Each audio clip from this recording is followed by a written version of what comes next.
Olá a todos, boa tarde, tudo bem? Bom, meu nome é André Novaes, sou lá da UERJ e um prazer muito grande estar aqui. Queria começar aqui, não tem como começar de outra forma, parabenizando a organização, o nome do Ulisses e da Juliana. Eu acho que todos nós tivemos uma semana aí muito proveitosa e muito bom, assim, nesse momento que a gente está vivendo, ver a Universidade Pública fazer um evento como esse, com essa sala lotada aqui todos os dias. Então, queria agradecer, de fato, é uma honra estar aqui mediando essa mesa.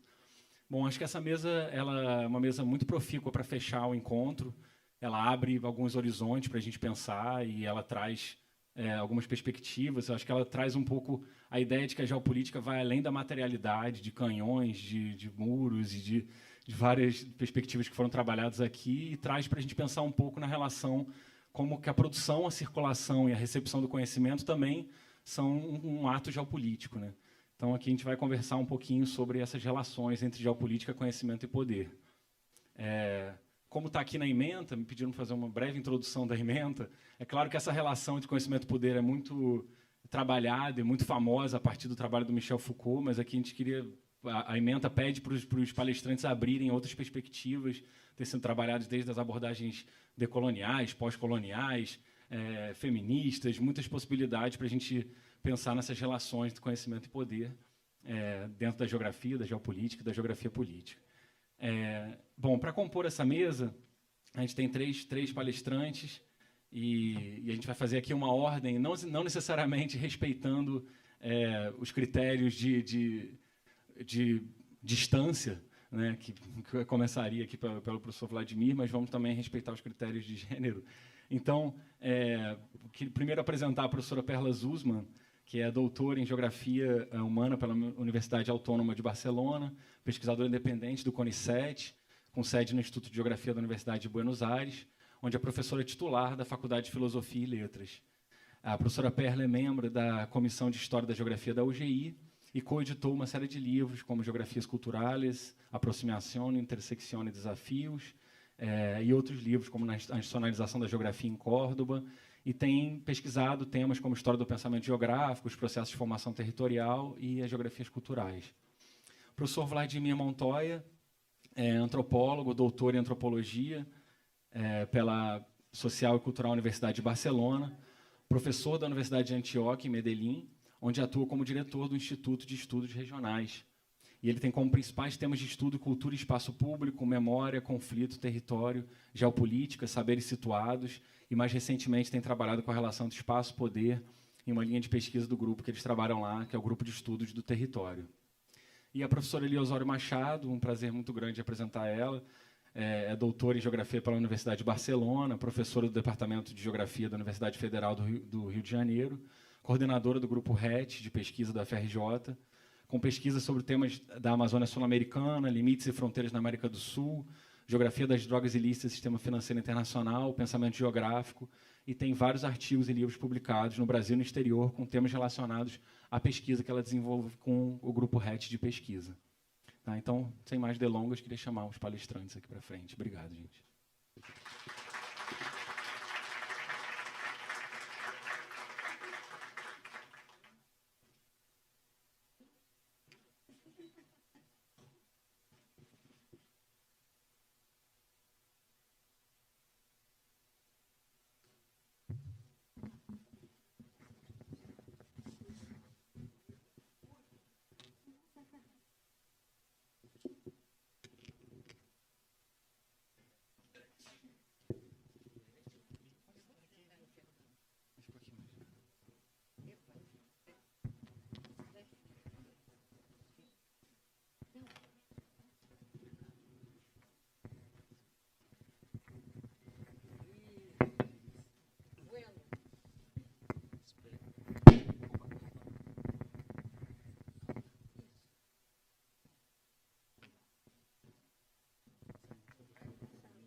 Hola.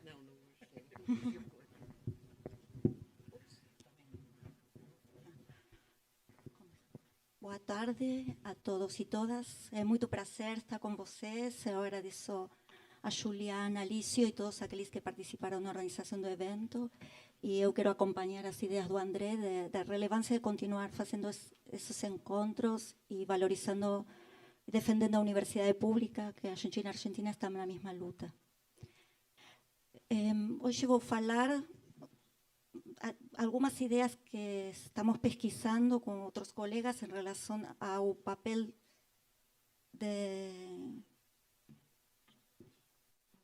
da nação no quadro da globalização. Vou começar com esta imagem, não sei se vocês viram nos jornais. Vou falar em espanhol. ¿Está todo bien?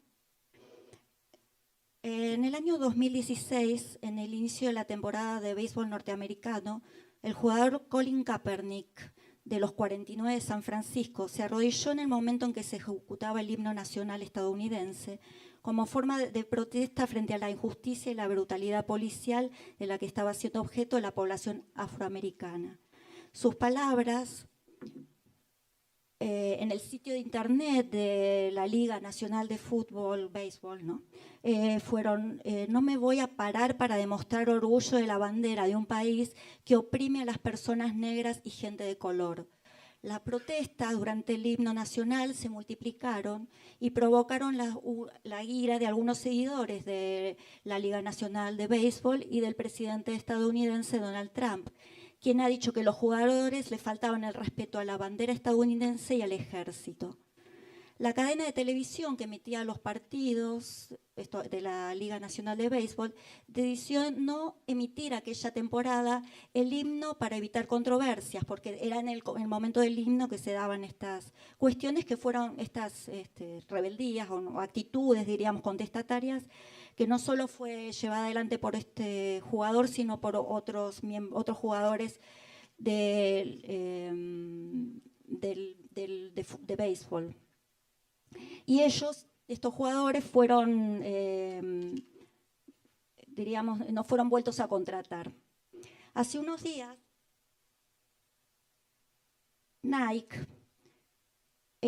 usó la imagen de Colin Kaepernick para hacer una publicidad del 30 aniversario de la firma, y al lado del lema Just Do It apareció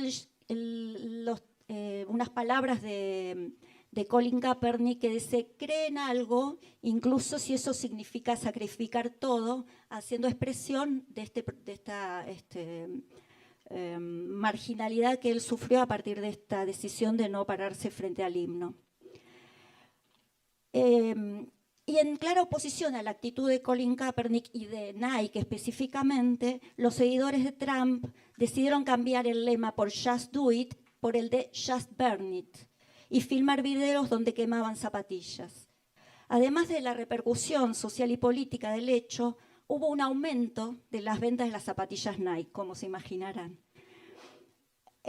A pesar de que ustedes saben que Nike es una de las empresas más controvertidas en términos de cómo maneja la mano de obra, ¿no? De la producción de zapatillas en los países del sudeste asiático. Entonces, Nike, una compañía global, se apropia de la figura que puso en cuestión la idea de nación norteamericana a partir de sus reivindicaciones de justicia social. Nike aparece resaltando la figura representativa de las luchas raciales en el contexto global y puesta en cuestión desde el marco nacional. Ella aparece como defensora de la justicia social cuando sus propias prácticas de producción han sido puestas en cuestión. Entonces, este hecho de carácter político-social nos ofrece pistas para reflexionar sobre la significatividad de la cuestión nacional hoy. Este suceso, de alguna manera, nos aleja de aquellas visiones de los años 90 que, así como supusieron el fin del Estado, por ejemplo, Apaduray tiene un debate respecto de esto, el fin de territorio, también barajaron la posibilidad de hablar del fin de la nación. De hecho, un texto que quizás algunos de ustedes conocen, de Lucia Lippi Oliveira, socióloga brasilera con estudios sobre identidad nacional y pensamiento social brasilero, en un artículo que se llamó Modernidad y Cuestión Nacional, publicado en Lua Nova, se preguntaba si tenía sentido hablar de nación en el marco de la internacionalización del mercado y de la industria cultural. Y luego de esta reflexión piensa, una de las pistas que podemos recuperar para esta discusión tiene que ver con las lecturas que se hacían de las victorias del corredor Ayrton Senna como triunfos brasileros en los campeonatos internacionales. Entonces, lo que hemos visto es que, si bien hablábamos que en los 90 se habló del fin del Estado, el fin del territorio, que estos temas han sido puestos en cuestión, la idea del fin del Estado, particularmente por los estudios de Saskia Sassen, la idea del fin de territorio, Rogerio la ha trabajado mucho a partir de esta idea de los procesos de desterritorialización, reterritorialización, de los procesos de confinamiento territorial, pero no encontramos tanta bibliografía que discuta la idea de nación, su reconceptualización y su rearticulación. Y esto me resulta curioso en la medida que los estudios de historia de la geografía de los años 80 comienzan a mostrar el compromiso de la geografía académica tanto en Europa como en América Latina con los procesos de formación de los estados nacionales. Por ejemplo, los textos de Moraes que mostraban que el territorio aparecía como un elemento de aglutinación relevante en la construcción de la nación, porque esto no se podía ser garantizado ni por las desigualdades de clases y las diferencias étnicas. Y entonces el campo educativo, a través de las producciones descriptivas y cartográficas, contribuyeron a la configuración del territorio como ícono de la nación. Un autor que trabaja en estudios culturales, en geografía cultural, Tim Ederson, en Durham, sostiene que la globalización y la identidad nacional no pueden ser concebidas como términos dicotómicos, sino como dos procesos inextricables. Los procesos globales pueden disminuir el sentido nacional o pueden reforzarlo. Entonces, lo que queremos plantear fundamentalmente es que así como la idea de Estado, como la de nación, la idea de Estado y la de territorio están continuamente siendo redefinidas, también lo está la idea de nación. Y en esto traigo a colación el pensamiento de Ernest Renan, que plantea que la nación es un plebiscito cotidiano. Desde nuestro punto de vista, este plebiscito cotidiano también significa transformaciones territoriales. Entonces, nos interesa ver algunos de estos procesos de redefinición de la nación.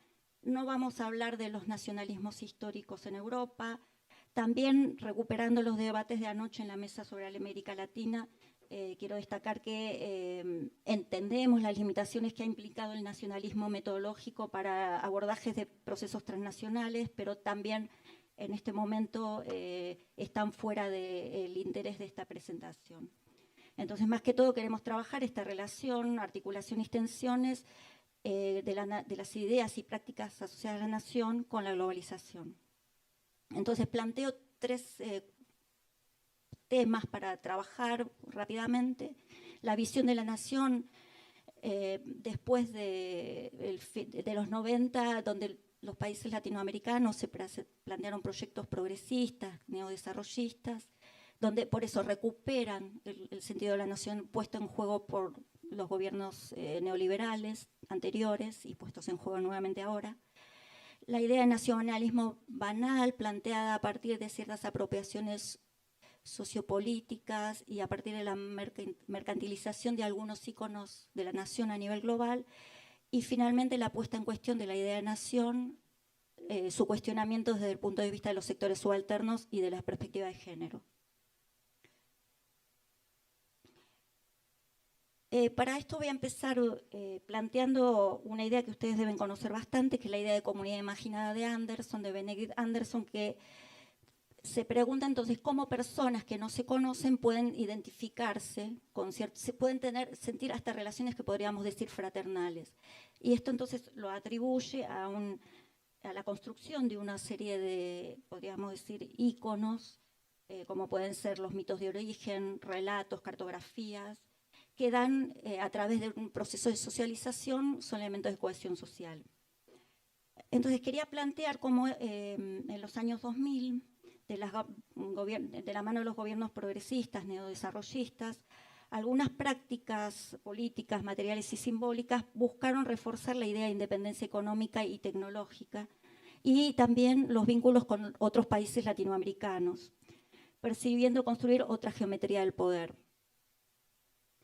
como fue los intentos de crear UNASUR, reforzar Mercosur y organizar el CELAC.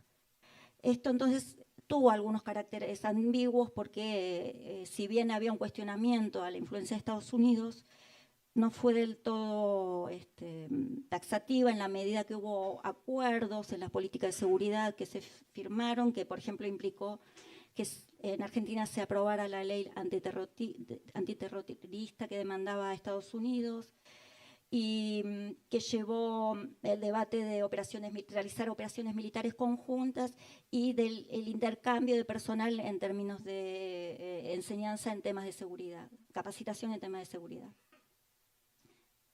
Entonces, sin embargo, bueno, en este marco también hubo relecturas de la historia y no tanto de la geografía.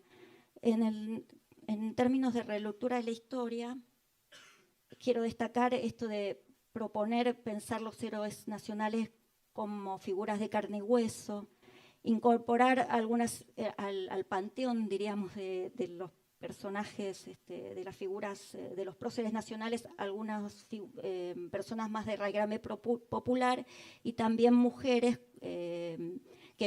ausentes, diríamos, en la historia nacional. Lo que ven aquí son las celebraciones del 25 de mayo del Bicentenario, donde se hizo una fiesta que duró una semana en la 9 de julio y Avenida de Mayo. Y la primera y la última foto son actuaciones de Fuerza Bruta, que no sé si conocen, que es un grupo así alternativo en cuanto a que usa mucho la performance en las representaciones teatrales. Y otro elemento que se incorpora además es el tema de, en la historia nacional, es los derechos humanos como agenda y tema a formar parte de la comunidad nacional, diríamos. Ahora, lo que llama la atención entonces es que en la geografía hay un reforzamiento de aquellos iconos históricos, como fueron la reivindicación de las Islas Malvinas y la definición del mapa bicontinental como la representación cartográfica oficial, o sea, aquella que se podía difundir por la enseñanza, en la enseñanza y que podía ser reconocido como el único mapa oficial. Digo, llama la atención porque la Antártida Argentina, como saben, es un espacio internacional, es un territorio pretendido, pero por el Tratado Internacional no se acepta la dominación de un país sobre algún sector de la misma. Y esta visión de la nación, desde esta historia, esta geografía, entra en diálogo con un nacionalismo popular también que rescataba mucho la historia latinoamericana, antiimperialista, que se construye hacia los 30 en Argentina, como opuesta a estas visiones más conservadoras, y que entonces de alguna manera los gobiernos kirchneristas recuperaron esta tradición. Sin embargo, entonces, como decía, en el marco de la globalización se mantienen algunas ambigüedades. Si bien se aprueba la ley para evitar la extranjerización de tierras, la entrada de empresas transnacionales ligadas a las propuestas extractivistas en términos de minería y hidrocarburos, siguiendo las normas de los años 90 desregulatorias, se mantiene durante este periodo es vista como una forma también de obtener ingresos para el país, pero con una fuerte crítica de los movimientos ambientalistas. Ahora, desde el neoliberalismo y desde el gobierno actual, estas políticas orientadas a la independencia económica y tecnológica y con una mirada dirigida a Latinoamérica fueron interpretadas como aislacionistas. El humor nos ayuda a comprender este cambio de proyecto orientado a establecer una geometría de poder de pasar de una geometría de poder de cooperación y solidaridad a otra de dependencia y sumisión. O sea, aquí ven al presidente Macri con el ministro de Hacienda llevándose el país, vendiendo el país. La segunda línea que les quería presentar era la propuesta del nacionalismo banal. Este es un término que acuña un autor que se llama Michael Billig, que dice que la nación no solo se hace presente en los discursos y prácticas estatales, sino que también está encarnada en la vida cotidiana. Es decir, que ella se recuerda diariamente, de forma continua, de sutiles e innumerables formas a través de creencias, prácticas y rutinas, que participan en la reproducción de significados históricos y también en la creación de otros nuevos. Entonces, en este marco creemos que la nación y sus íconos se tornan campos de disputa en distintos contextos socioespaciales, tanto en el pasado como en el presente, poniendo tanto en el marco de las políticas de distribución del ingreso, como se expresó en Argentina en el conflicto del campo. Fue un conflicto que se dio en el año 2008, donde se querían implantar retenciones móviles a la exportación de soja, y que gran parte del campo, aún los sectores pequeños propietarios, salió en contra y usaron la bandera argentina como símbolo, asociando campo con nación argentina. Y la otra discusión asociada a la ampliación de derechos es el debate reciente en respecto a la legalización del aborto legal, seguro y gratuito, que usaron los sectores antiabortistas, usaron la escarapela, y alguien en el medio dice salvemos 2 vidas. Lo que tienen arriba es el color verde, el pañuelo verde fue el que identificó a los sectores que apoyaban la ley del aborto legal y seguro, y al lado tiene la imagen hecha por un ilustrador, Liniers, que fue el símbolo de Ni Una Menos. Entonces ven cómo estos íconos, entonces, cómo la nación es apropiada con distintas significaciones por distintos sectores sociales. Ahora bien, la nación también puede ser objeto de mercantilización. Harvey entiende que el interés de ciertos actores por lograr obtener control exclusivo sobre ciertos elementos culturales, caracterizados por su excepcionalidad y singularidad, desata conflictos por la apropiación de la renta monopólica. Y en este sentido, organismos como la UNESCO, ICOMOS y la FAO, a través de ciertas normas, en términos de patrimonialización o en términos alimenticios, pueden hacer que iconos nacionales ingresen al ámbito global para ser consumidos como representativos de esta nación, promocionando prácticas turísticas o gastronómicas. Por ejemplo, esto ocurre con algunos paisajes. Uno de los paisajes que ven, el más colorido, es de Quebrada de Humahuaca, que fue declarada en el año 2005 Patrimonio de la Humanidad. Y el otro es el paisaje del agave, declarado también más tardíamente como paisaje cultural de la humanidad. Y entonces, particularmente en el caso de Argentina, esto no fue un proceso libre de tensión, es particularmente entre las poblaciones indígenas que pusieron en cuestión esta declaración, pues consideraban que se los despojaba de su propio paisaje, además de desencadenar procesos de aumento de valor de la tierra, transformaciones estéticas, de usos y desplazamientos de poblaciones locales.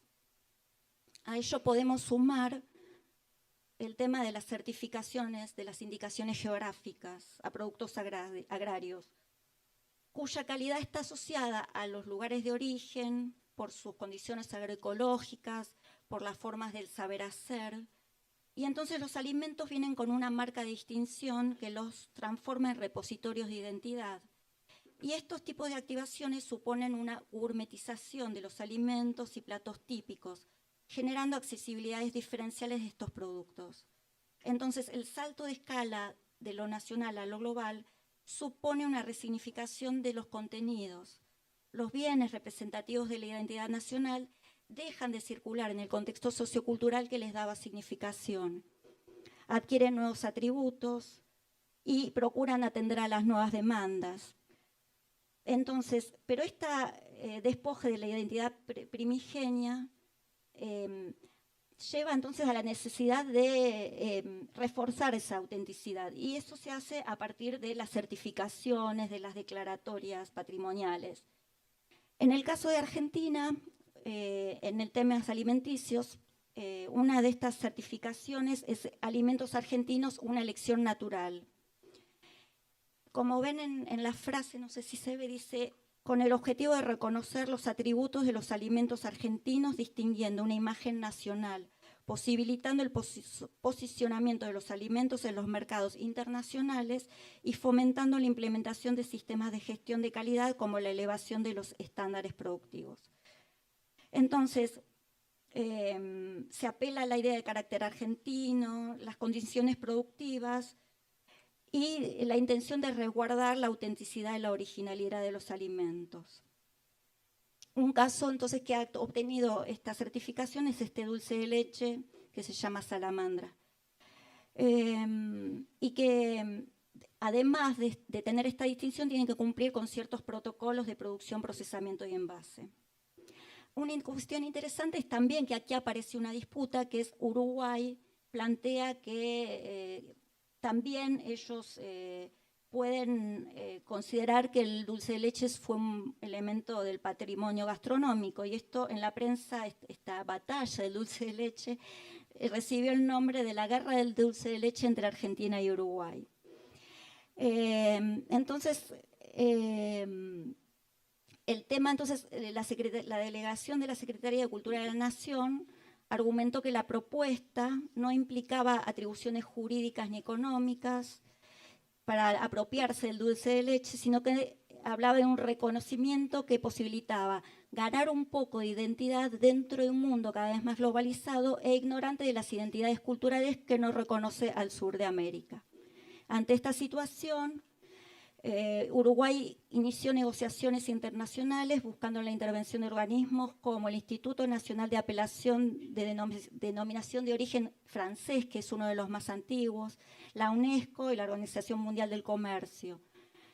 Y entonces, el diferendo se resuelve a partir de una decisión de trabajo conjunto para presentar los alimentos que tienen origen común, como el dulce de leche, la empanada y el asado, como un patrimonio cultural rioplatense.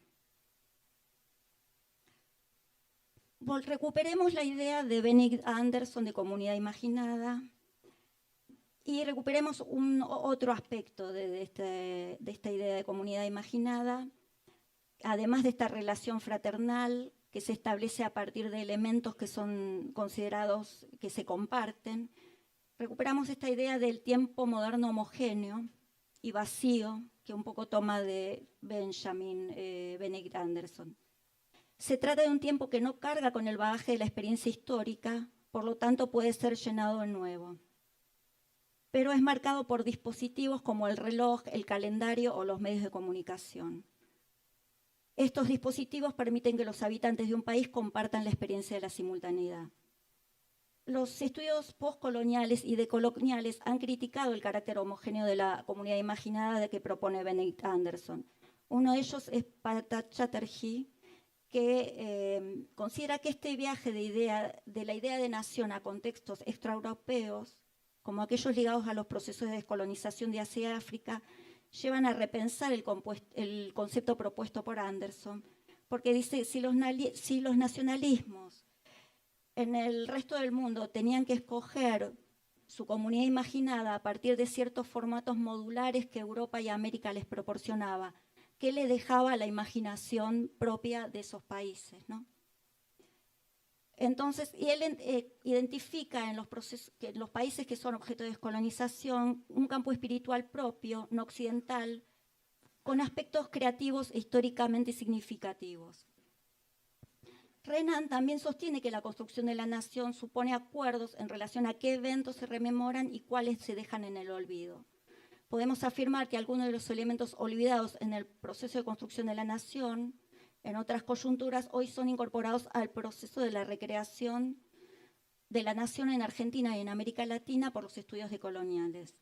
La demanda de los pueblos indígenas, de los afrodescendientes, de las mujeres y de los grupos trans por participar íntegramente en el desarrollo de las naciones latinoamericanas cuestiona entonces la idea de nación clásica, desterrando la idea de una cultura nacional única y homogénea, proponiendo una sociedad que se reconozca como multiétnica, plurinacional y diversa. En este sentido, Rivera Cusincanqui considera que el patriarcado es una dimensión fundamental del horizonte colonial, reflejado en el presente y tras una equivalencia entre la dominación de tipo étnico, las de género y de clase.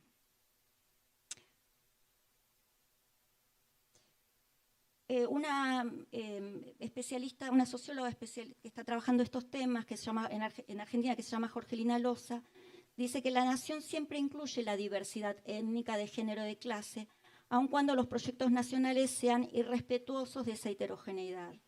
Sin embargo, al desarmar sus principales preceptos, nos puede conducir a pensar la nación sobre nuevas premisas. Entonces, el reconocimiento de los sectores subalternos como sujetos de derechos puede traducirse en su inclusión en el mercado laboral, en posiciones igualitarias, así como en el campo político, en tanto actores que disputan posiciones hegemónicas. También esta idea de incorporar los olvidos de la nación podríamos ponerlas en diálogo con la idea del espacio como expresión de la multiplicidad, y así pensar la nación no solo como un tiempo heterogéneo, sino también como un espacio heterogéneo.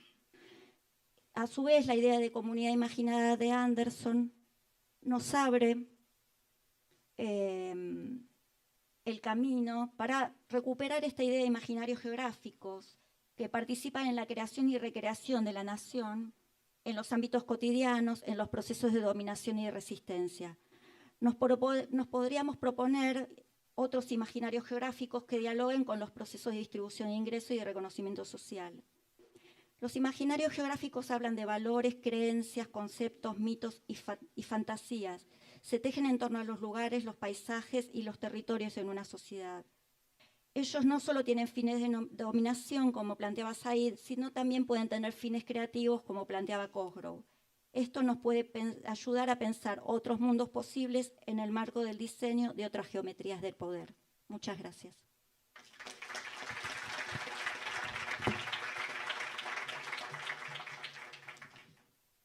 Muito obrigado, Perla. Passamos a palavra agora ao professor Vladimir Montoya.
Ok. Muy bien, buenas tardes. Estoy muy agradecido de esta invitación, además muy complacido de estar compartiendo la mesa con dos mujeres intelectuales latinoamericanas muy reconocidas y muy importante para mí estar pudiendo compartir ideas con ellas. Agradecer a los organizadores, a Alicio, Juliana, André, en fin, a todos los que hicieron posible que esté aquí para compartir estas ideas sobre geografía y geopolítica del conocimiento. Hay que decir que para mí fue un reto importante cuando me invitaron,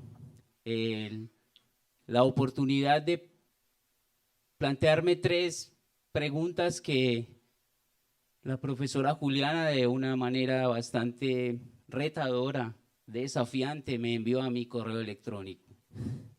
Si quieres venir para una mesa donde vamos a hablar de cómo el Estado le interesa el conocimiento, cómo lo quiere controlar, vamos a hablar de cómo hay una relación directa entre espacio y poder, dominio del espacio, dominio del conocimiento y por esa vía dominio del poder. Esto era una cosa importantísima y grandísima. Pero también me dejó una pregunta que a mí me planteó el mayor interés. ¿Por qué, a pesar de que el Estado ha hecho tanto énfasis en el control y la circulación del conocimiento, hay otros conocimientos ahora? ¿Por qué resisten? ¿Por qué? ¿Y cómo resisten esos conocimientos? Esto fue para mí inclusive más interesante que todo lo anterior, porque empieza a conectarnos con cómo hay epistemologías en resistencia y cómo esas epistemologías en resistencia conforman ontologías, otras formas de ser, otras maneras de estar, los otros mundos posibles con los que cerraste tu presentación. Por eso entonces yo lo que voy a hablarles a ustedes hoy es un poco de ideas para seguir debatiendo seguramente sobre geografías del conocimiento, sobre diversidad y sobre justicia epistémica.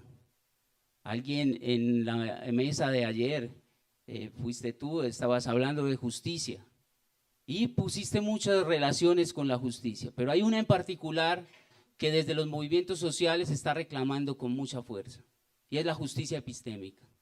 ¿Qué pasa con la justicia llevada al ámbito en el que la dominación mediante el conocimiento ha sido un vehículo fuerte de la modernidad colonialidad en nuestro mundo latinoamericano? Para eso entonces quiero comenzar invitándoles a que mientras yo esté haciendo estas ideas, ustedes puedan también buscar conexiones con sus propios ámbitos disciplinares, con sus academias, que puedan hacer conexiones con los lugares donde ustedes están produciendo conocimiento. Y para ello hice una traducción terrible de Google de las ideas, que también hace parte de la geopolítica del conocimiento. Ahora Google también traduce, y esto es expresión de los mecanismos de dominación de los que quiero hablar. Me gustaría comenzar entonces con una idea que nos propone John Agnew. John Agnew, en un texto del 2006 que se llama las políticas del conocimiento en la geografía mundial, afirma lo siguiente: el conocimiento siempre se construye en algún lugar por personas particulares que reflexionan sobre la experiencia histórica de su lugar. Los universales surgen por lo general de la proyección de dichas experiencias en todo el mundo. Lo que se requiere son formas de entender cómo sucede esto y llamar la atención sobre la necesidad de negociar entre diferentes perspectivas en el ánimo de que la política mundial en sí misma pueda ser menos el resultado de imposiciones hegemónicas y de un diálogo de sordos, y más el resultado del reconocimiento de las diferencias y del respeto hacia ellas. Ahí hay una primera idea que me parece muy potente. El lugar y el conocimiento tienen una relación directa. Y eso hace que el lugar modifique el conocimiento y a su vez el conocimiento modifique los lugares. También quiero decir que voy a apoyar mis ideas en tres intelectuales que no hacen parte de los círculos académicos más reconocidos. Y esto para justamente mostrar cómo desde los lugares también se han invisibilizado y se han ocultado esos otros conocimientos. Voy a ayudarme de ideas de Manuel Zapata Olivella, que es un negro cimarrón, como se dice cimarrón aquí, un quilombola, que del norte de mi país. Luego también me apoyaré en ideas de Estanislao Zuleta, que es un filósofo callejero de mi ciudad, de Medellín, que además es discípulo de otro filósofo que aprendió a hacer filosofía andando, que era Fernando González. Y finalmente de alguien que aprendió mucho del mundo campesino y del mundo indígena y luego logró impactar la academia de mi país, que se llama Orlando Falsborda, y que algunos de ustedes conocen seguramente por la investigación Acción Participativa. Quisiera decir entonces que para comenzar sobre la manera como el Estado ha estado preocupado e interesado en el dominio del conocimiento como forma de dominación y control de la sociedad, es importante partir de reconocer que en la modernidad colonialidad y esto siempre lo hablo junto porque no hay modernidad sin colonialidad. Modernidad y colonialidad son caras de una misma moneda, están imbricadas completamente. En esa modernidad-colonialidad, la diferencia epistemológica fue el argumento para hacer válida la subalternización. Fue el argumento mediante el cual el control territorial y poblacional se movilizó en nuestras Latinoamérica. Para eso se trasladó la ciencia eurocéntrica con sus lenguajes, con sus códigos y ante todo con su sistema axiológico a estos territorios. Y ahí hay una cosa importantísima, nos pusieron un sistema axiológico sobre los demás sistemas axiológicos que eran propios de nuestras epistemes o de las epistemes de raíz latinoamericana. Para ello la geografía, y esto no es peyorativo ni es por hacer una mirada peyorativa a la geografía, pero así como la geografía, otras disciplinas de matriz colonial sirvieron para clasificar jerárquicamente en una escala de valor a territorios y a pueblos subalternos que fueron puestos como anterioridades, como que estuvieran en el pasado del conocimiento científico, racional y civilizado. A este respecto, Falsborda anuncia lo siguiente: la ciencia no posee valor absoluto, como si fuera un fetiche con vida propia, sino que es un conocimiento válido para determinados fines y que funciona con verdades relativas. Toda ciencia como producto cultural busca un propósito humano determinado y por lo mismo lleva implícitos sesgos valorativos de las clases a las cuales pertenecen los científicos.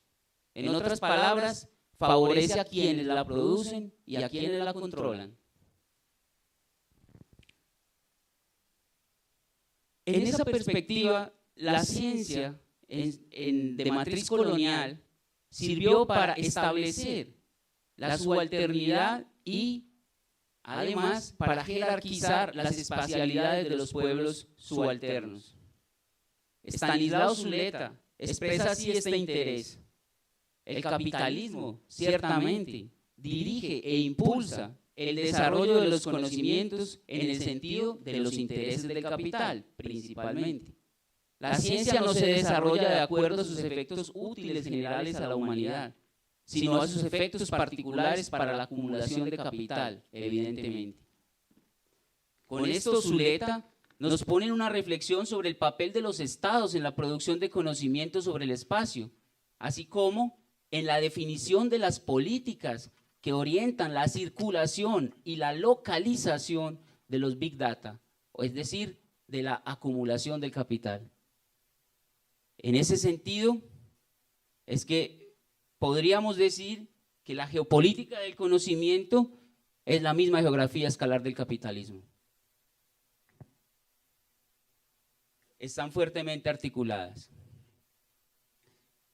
Durante el siglo XX, viniéndonos a un tiempo más próximo, después de la gran dominación colonial, imperial, eurocéntrica, en el siglo XX hubo mutaciones, por supuesto, en la imaginación geopolítica, propias del cambio en la dominación que pasa de Europa a la Norteamérica. Y allí el conocimiento sigue siendo un motor fundamental de la producción de riqueza. Y es más, se vuelve el principal motor. Y para ello, la Segunda Guerra Mundial pues fue, digamos, la lección decisiva. Esa lección decisiva lleva a que después de la Segunda Guerra Mundial entremos en la carrera por la conformación de lo que se denomina la sociedad del conocimiento.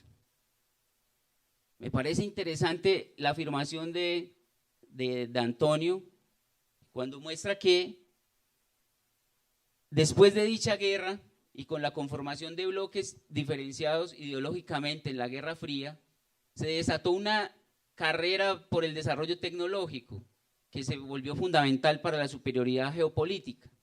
Y afirma entonces de Antonio que a partir de aquel momento fue imprescindible que el gobierno invierta en conocimiento e investigación civil y militar también en tiempos de paz, Para ello es fundamental la inversión pública en una investigación básica que, sin tener la mirada en fines prácticos, sea regulada por una agencia independiente que le rinda cuentas al gobierno y asegure los controles democráticos. Así, en 1945 se sientan las bases de una nueva sociedad en la cual el conocimiento tiene que ser eficiente e innovador y estar fuertemente financiado y, por lo tanto, debe rendir cuentas a la sociedad. En esa sociedad del conocimiento, el gobierno del espacio, como condición de posibilidad para el poder estatal, encontró en el conocimiento el principal motor para la expansión geográfica del capital. En una revisión sociológica de la ciencia, debemos volver cuidadosamente sobre los desarrollos discursivos adheridos a la producción de conocimiento, que es condicionado por unas realidades políticas y, por supuesto, es también condicionado por los lugares y los territorios donde el ejercicio científico tiene acontecimiento. Por eso, la pertinencia de que en un evento de geógrafos se traiga esta reflexión, porque aquí no se trata únicamente de la historia del conocimiento o de la historia de la ciencia, se trata de la comprensión de su geografía, o si se quiere, de su geohistoria. Para eso, la situacionalidad del conocimiento tendrá que ser un eje importante de reflexión. Zuleta, a ese respecto, nos pregunta agudamente: en cada carrera y en cada facultad hay que formular las preguntas sobre los efectos que las relaciones capitalistas de producción tienen sobre el tipo de conocimientos que allí se transmiten, sobre la forma como se transmiten y sobre la forma como se limitan y se neutralizan sus efectos revolucionarios. Eso nos empieza a situar también en la manera como en el conocimiento opera un disciplinamiento o una formalización del conocimiento científico. Y esto se va a volver fundamental en la manera como el conocimiento circula actualmente. D'Antonio pone otra reflexión que quiero traer. La evolución del sistema de publicaciones condujo a un proceso de concentración oligopólico en la que solo 5 editoriales comerciales, Rels, Taylor & Francis, Wiley Blackwell, Springer y Sage, las Big Five, controlaron progresivamente el mercado de revistas. Solo ellas publicaron algo más del 20% de los artículos recogidos en la Woz, es decir, los buenos, en 1973, y el 30% en 1996, alcanzando el 70% en algunas ramas de las ciencias sociales. Esto nos lleva entonces a la reflexión que sigue. ¿Cuáles son los conocimientos legítimos? ¿Cómo se evalúan? ¿Cómo se acreditan en medio de esa geopolítica de los saberes y de los conocimientos? Para ello, es importante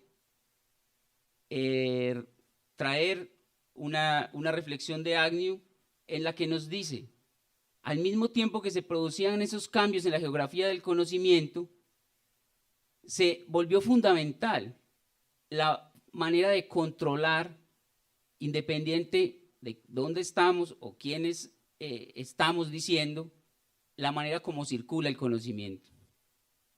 Agnew lo pone de una manera concreta diciendo: es fundamental en esa geopolítica cómo se ordena y cómo circula el conocimiento.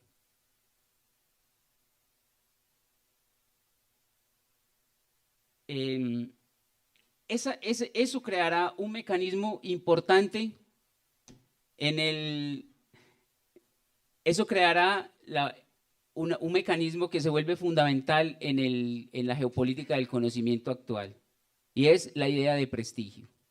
Esa idea de prestigio hace que el objetivo de la legitimación y la acreditación del conocimiento esté ligado a los lugares de prestigio en rankings y en escalas de producción y de jerarquización del conocimiento.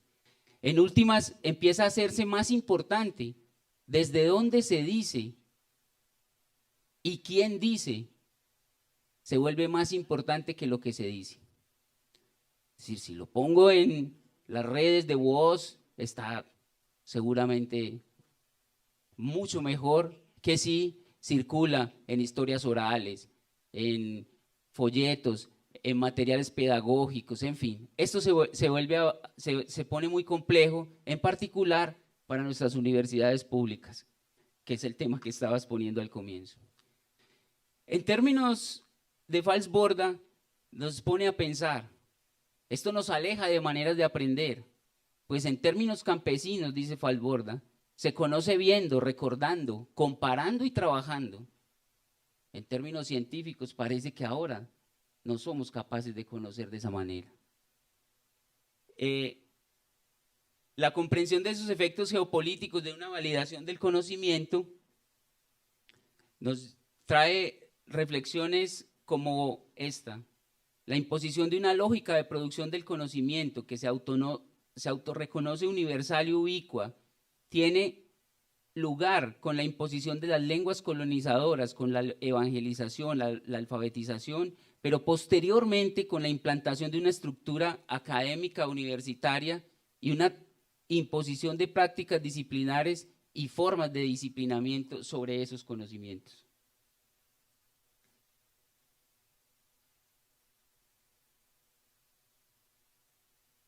Pasa entonces que, como les dije al comienzo, quería llegar a la resistencia epistémica y a la manera como en la ciencia latinoamericana se mantienen también perspectivas emancipatorias.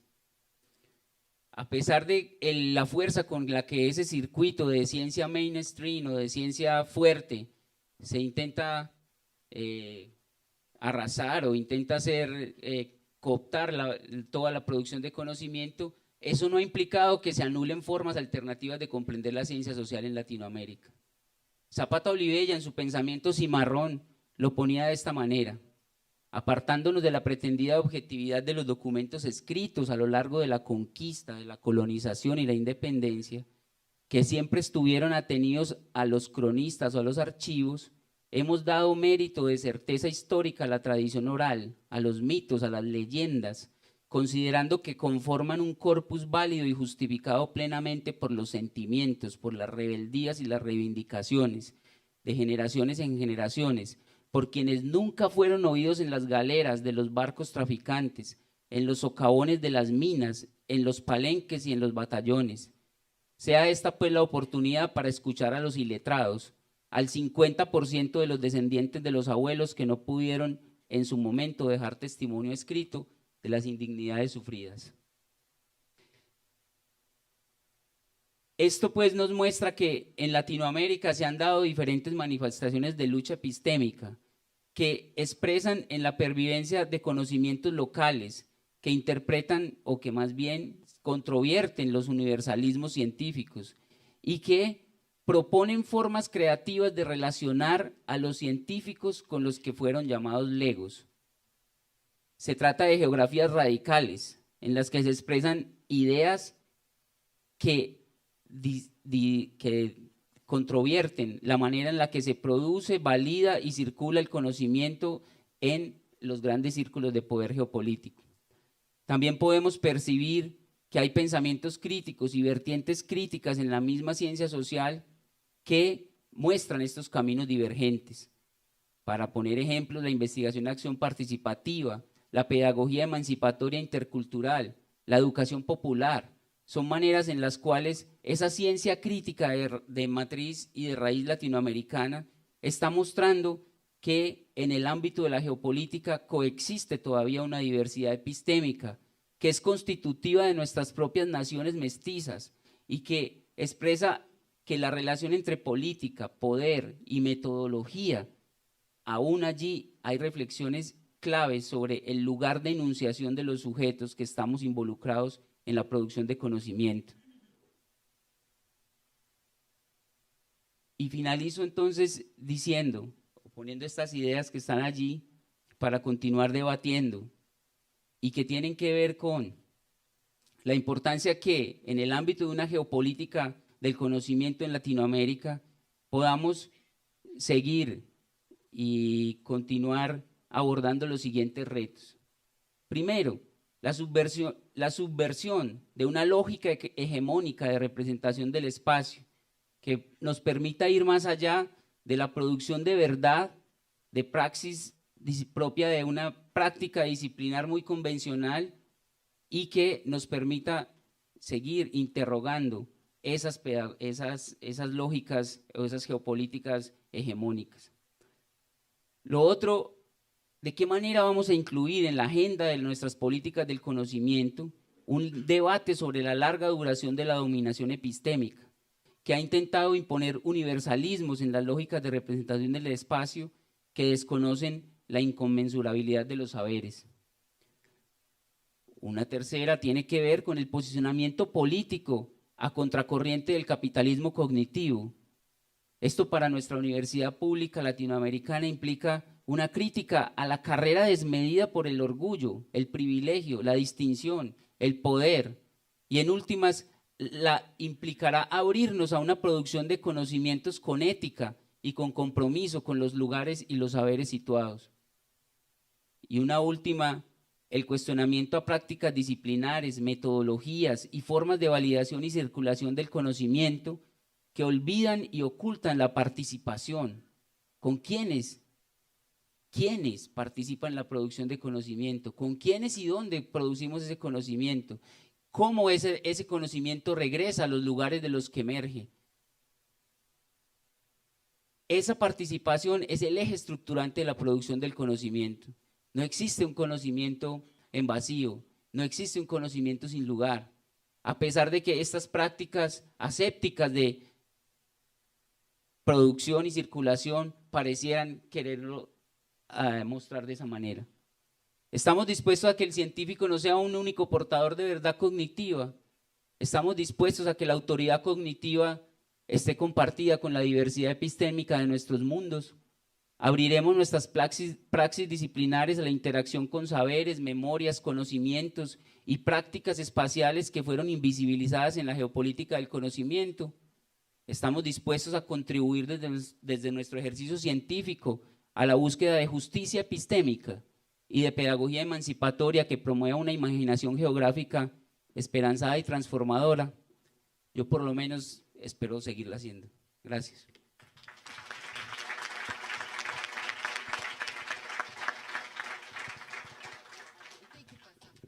Bom, agradecemos muito o professor Vladimir Montoya.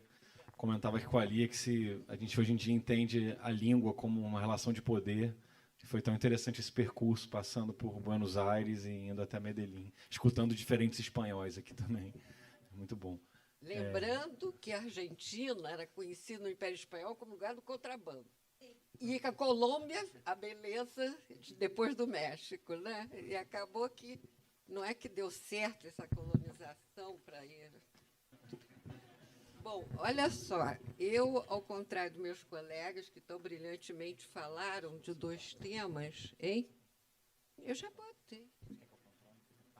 Ah, tá. Obrigada. Então, o que foi pedido foi muito baseado no Foucault, e eu resolvi que o que eu queria fazer era não falar em geral de geopolítica, nem de conhecimento, nem de poder, mas tudo isso misturado no Foucault mesmo. Porque o Foucault era um peixe escorregadio, não é? Ele nunca se responsabilizava por nada que ele fazia ontem e ia fazer amanhã. Ele dizia, pensei isso, agora não penso mais, penso outra coisa. E como a gente tem um pouco isso que o professor falou aí, da autoridade, né? Do que a gente lê, ele obriga, no fundo, ele teve êxito nisso, que eu acho que ele obrigou as pessoas, e foi ele mesmo, seja lá se ele é colonizado, colonizador, ele mostrou para a gente que você é livre de escolher o que você quer pensar, na verdade. É meio difícil, mas a dificuldade não é só por causa de relações de poder, nem nada disso. É difícil porque é difícil o conhecimento dele. Não é fácil, né? Então, eu vou entender a geopolítica aqui como espaço, tá? Que é o que ele, Foucault, no final do último terço da vida dele, ele resolveu investir. Ele antes investia em território. E escreveu aquele livro que você gosta tanto, População, Segurança, Território, né? E ele falava, e teve essa famosa entrevista que ele deu, que ele fala do território, discute, mas, para o terço final, ele resolveu ir para o espaço. E, então, isso é que me atraiu a atenção. Por quê? Na geopolítica, como na geografia política, você usa o termo, e eu usei muito e uso ainda, controle do território e espaço e poder, quer dizer, o poder no espaço, o poder sobre o espaço. O que é difícil no conhecimento disso? Porque você pode tanto ter as relações entre controle e o poder sobre o espaço, como eles podem se relacionar, se sobrepor e se diferenciar. Então, é uma análise combinatória aí, difícil de você fazer. Eu passei anos falando de controle territorial, que era mais fácil, porque você quase que vê-se assim, se ele bota fortificação, isso é controle do território. Mas, a verdade, a coisa é muito mais complicada. Isso é um ponto que eu queria fazer. O outro ponto, que eu vou dar 2 exemplos aí. O outro ponto que eu queria fazer é sobre o Estado, porque todo o trabalho do Foucault, na verdade, e por isso ele hoje é criticado por uma opção de gente, dizem que ele é neoliberal, que ele tem força ao neoliberalismo, que é um nome feio em vários lugares, disse, olha,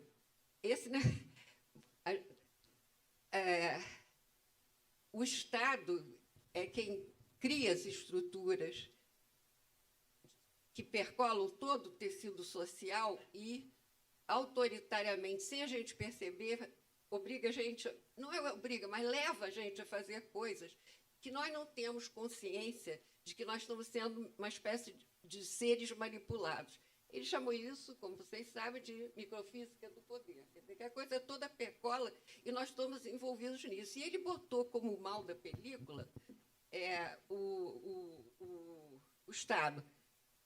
Estado-governo. É o próprio Foucault que, logo depois, diz assim, não, espera aí, vocês estão confundindo, porque, dado esse problema, temos que ter uma solução. Aí inventou a palavra governabilidade, que todos os regimes neoliberais ou não usam. Governabilidade. Ninguém sabe mais que é Foucault, porque já passou para o vocabulário normal, né? De todo mundo, do jornal, de tudo quanto é lugar, você vê governabilidade. Então, ele é uma pessoa rica, na verdade. Bom, se a gente aplicar isso, por exemplo, a geopolítica, nós temos um problema, achei até que a Perla ia começar por aí, ia falar não do território, mas do Estado, mas você foi pela nação, que é outra entrada. No caso da geopolítica, normalmente, a clássica, falava muito de território-Estado, é só ler o Gottman, esses clássicos muito bons, mas falava sobre isso. O Foucault não é geógrafo, nem era um filósofo político, mas ele mexia com várias coisas, então ele introduz de uma forma diferente do que o Soja, por exemplo, e de outros, a ideia de espaço. Ele faz isso ligado ao poder. Quer dizer, a relação que ele quer estabelecer entre espaço e poder. E não entre controle e território. Porque o controle, para ele, fica na microfísica da coisa, que vai percolando todo o tecido social. Então, não são grandes explicações. Ele vai no micro mesmo. Não é? Por que eu quero dizer isso? Porque o recado, eu concordo com o Marcelo Scolar, que Rebeca e Letícia estavam me dizendo que concordam com ele. Também. Eu acho que a geografia, seja ela na geografia política, né, ela tem que partir do que da realidade mesmo. Não é que você possa ficar nela, você tem que ter o pensamento abstrato, mas tem que haver essa ida e volta todo o tempo. Isso é uma coisa clássica da geografia, a gente não deve perder. E isso vale para a geopolítica dos geógrafos, porque hoje a geopolítica é a palavra mais barata que eu já vi. Todo mundo usa. Qualquer coisa, geopolítica. Para mim, se alguém disser para mim assim, olha, geopolítica, eu digo assim, qual?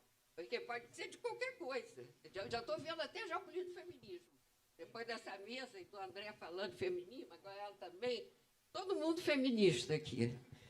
Bom, tudo bem.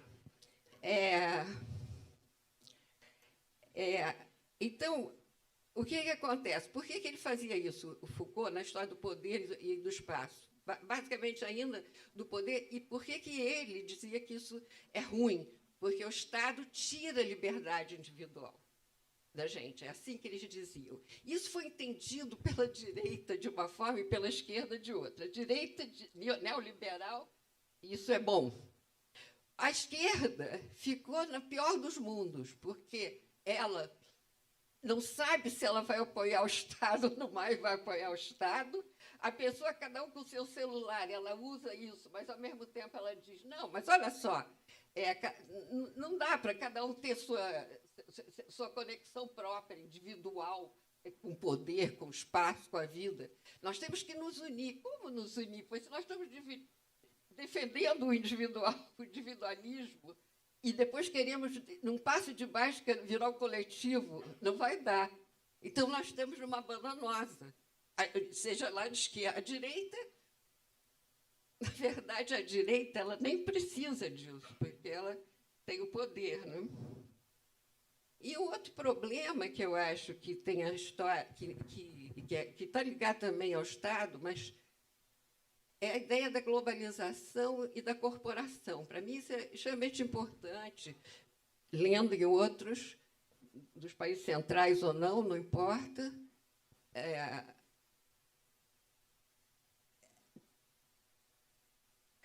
Como é que eu vou poder dizer isso? Uma paisagem global, para mim, não quer dizer coisa nenhuma. Não diz nada. Então, eu acho que a gente tem que, não é que olhar o Estado, mas olhar através de um problema que você vai analisar, qual é a melhor forma de olhar. Você não pode partir de uma afirmação de ordem geral, do tipo assim, estou estudando a globalização, ou conclui-se, isso é a globalização.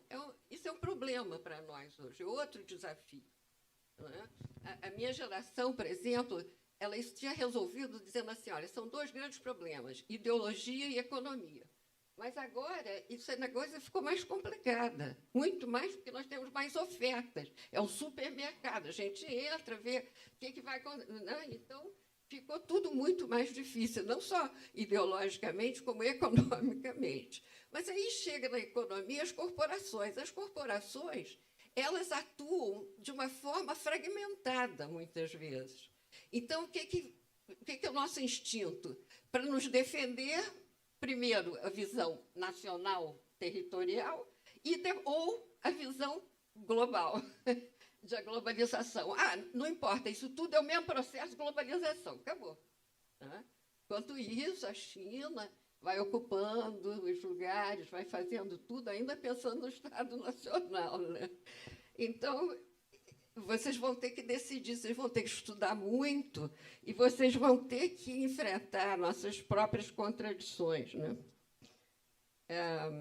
Então, nós não sabemos ainda se devemos defender o Estado, se o Estado é o mal menor, se devemos substituir o Estado, o que significa isso.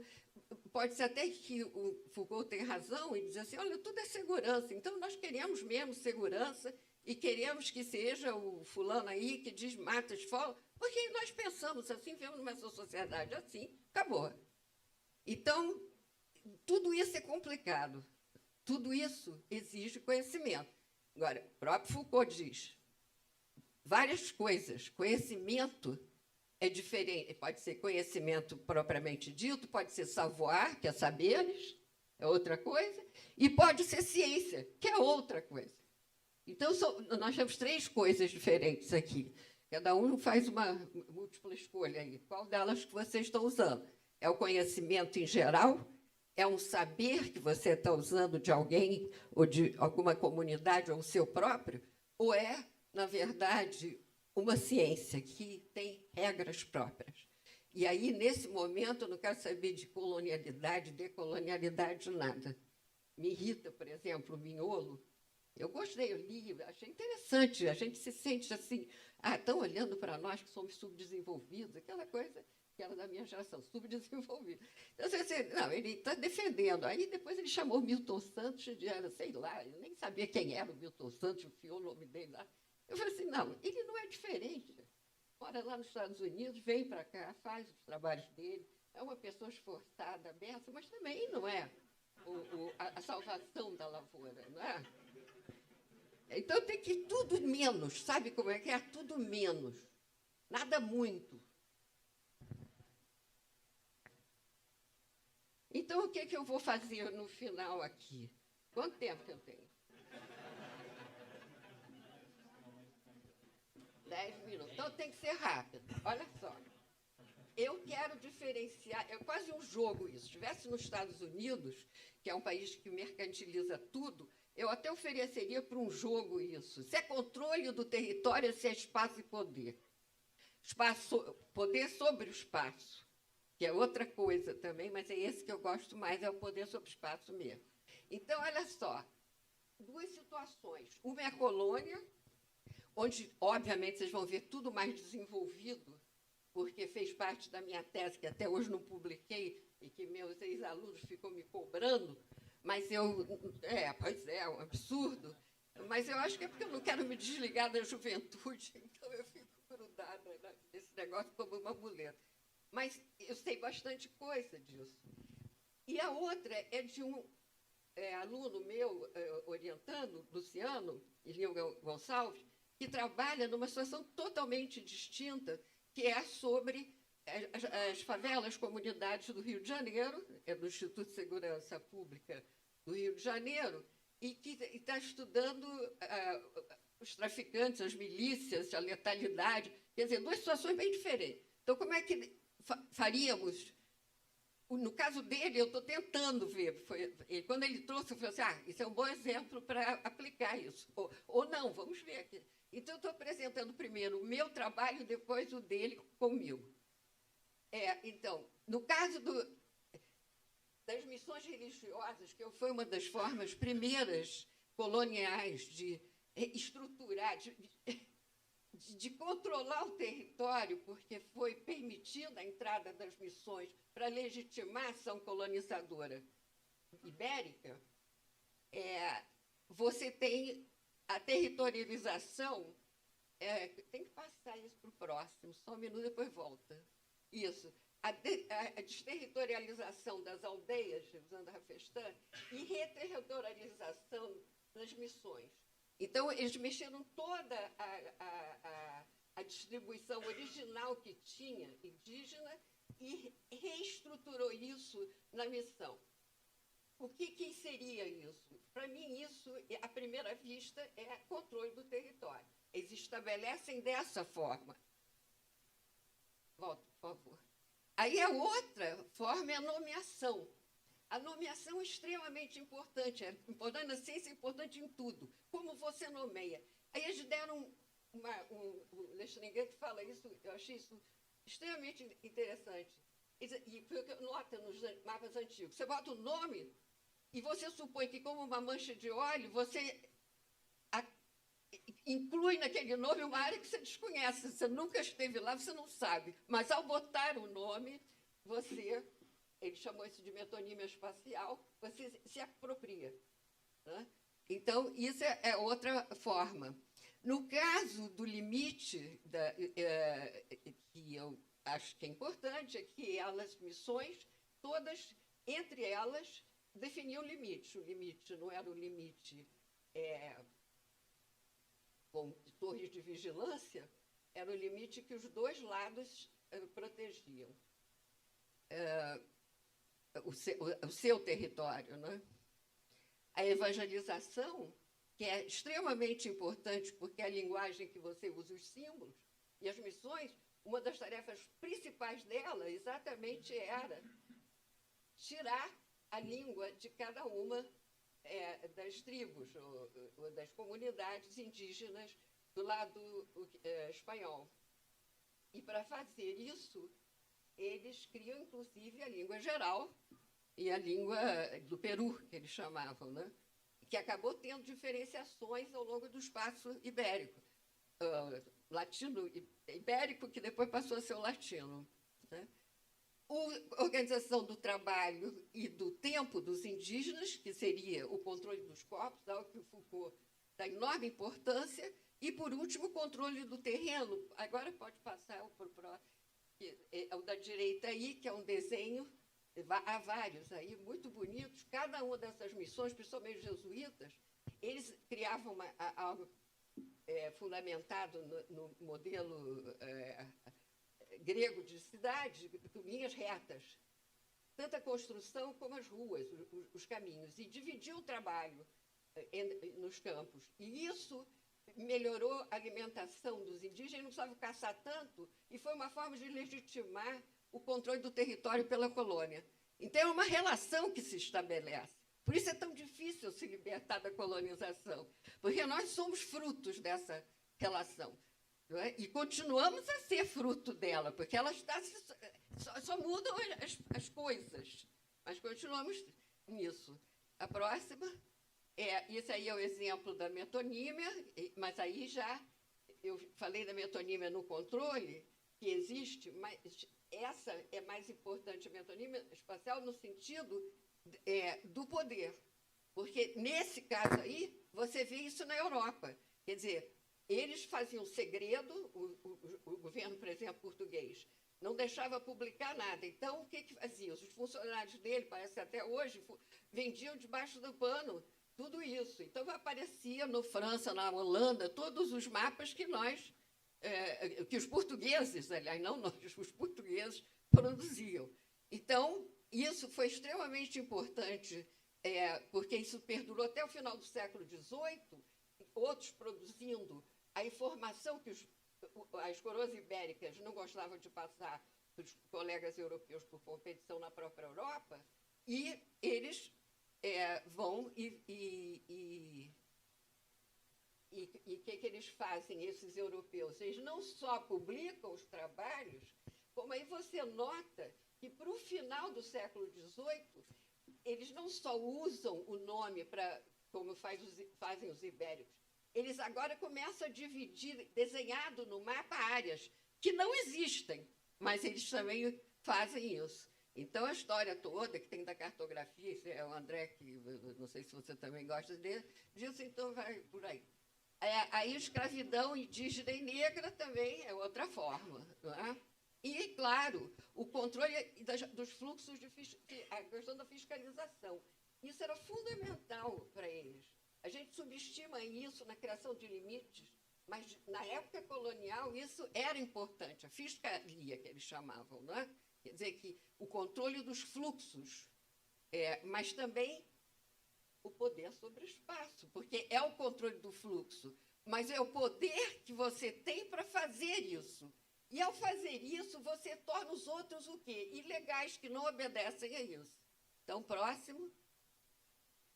A continuação é que eles fazem a criminalização do contrabando, embora tivessem, as coroas, uma relação, às vezes, funcional, de mútuo, como hoje. Quer dizer, você tem hoje as favelas e as comunidades que, para os políticos, para o governo, às vezes eles entram em acordo. Só que a gente não sabe isso. Sempre se apresentam como coisas estanques. Não. Tanto no controle do território como no poder sobre o espaço, isso se confunde. As duas coisas, o legal e o ilegal, estão todas misturadas. Só que ele não é rígido, não é uma estrutura rígida. Justo, a vantagem dele é que é maleável. Então, você também tem que levar em consideração no controle e no poder que não é, às vezes, de longa duração. Ele é de curta duração, ele é rápido, ele vem e desaparece. Então, para você pescar isso é muito difícil, não é? O legalismo. Bom, pode ir. E agora, o último, acho que eu estou no tempo, né? Está 5 minutos, então dá para ver no final. Pode ir. No caso da favela, ou comunidade, o aglomerado subnormal do IBGE, a favela do jornal e a comunidade para o traficante que fala com o seu povo dentro da favela. Então, nós temos aí 3 nomes, cada um deles é uma forma de poder sobre o espaço. Nomeação de novo. Não botei isso aí. Eu espero que decore depois para eu não esquecer. Porque é verdade, eles dão esses 3 nomes diferentes. O IBGE, porque aquela moça que fez a revisão do questionário botou aglomerado subnormal, que ela definiu como não tendo luz, como não tendo isso, não tendo aquilo, não conhecia os gatos, né, que nós temos aqui, mas tudo bem. O chefe de cada comunidade divide o controle dos fragmentos entre seus tenentes, que é uma forma de controle, você divide, você tem a chefia. Agora, veja bem, isso aí é uma coisa estilizada que eu estou apresentando. Se você olhar primeiro, a paisagem, na realidade, ela parece caótica. Ela não é nada assim, tá? Então, isso aí é uma versão acadêmica de uma limpeza que não existe. O Foucault dava importância a isso. E nós, geógrafos, devemos continuar dando. Só que aqui, para vocês, eu quero descarnar da realidade para mostrar uma ideia. Então, eu faço esse tipo de esquema. Né? A segunda é a questão da borda do território, onde existe maior número de gente morta por briga, que eles chamam letalidade violenta, por arma de fogo. Então, isso é na borda. Não só na borda, como às vezes nas vias de acesso. Então, para eles, a comunidade, o limite da comunidade é extremamente importante. Não é como o Estado hoje, que meio que só fiscaliza os movimentos transfronteiriços e de mercadorias, não é? Mas não vai fazer, como antigamente, eu até esqueci de falar, fizeram também as fortificações na época colonial, praticamente a linha do fronteira do Brasil, você vê que foi formada por essas fortificações que não tinham nenhum peso real de defesa ou de guerra, era apenas um poder simbólico. Isso é extremamente importante nos espaços. O poder sobre o espaço precisa do poder simbólico, entende? Então, porque o poder sobre o espaço é difuso. Ele é muito mais difuso que o controle, eu estou chegando à conclusão, fazendo esse tipo de trabalho. E, claro, os acessos que são vigiados, que é a questão da vigilância. Cada um desses negocinhos que eu botei em azul é para mostrar para gente, começando comigo e me orientando, mas também, até na minha tese, revendo ela, é que o poder, como o controle do território, como o poder sobre o espaço, ele exige que você veja muito mais coisa do que falar essa abstração generalizante como território e espaço. Quer dizer, você tem que desmilinguir, você tem que, tem uma palavra, desconstruir, como diria o Derrida, o maldito lá, que é um saco para ler, mas ele tem umas boas ideias. E uma das coisas que ele diz é essa ideia que colou com todo mundo, que é desconstruir. Nós temos que desconstruir algumas coisas. Então, não pode você aceitar aquele bloco que vem para você e você abstratamente olhar aquilo e dizer, eu já sei. Você não sabe nada, eu não sei nada. Então, a gente tem que baixar a bola. Okay? Senão eu vejo aqui, em outros lugares, pessoas falando. Mas, na verdade, aquele negócio não vai adiantar de nada. Porque não está decorado em situações reais.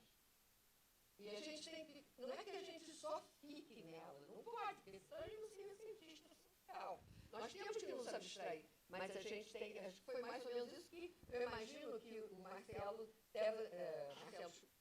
Escolar ter defendido. Porque eu sou totalmente dessa escola. A gente vai e volta, tem as duas coisas.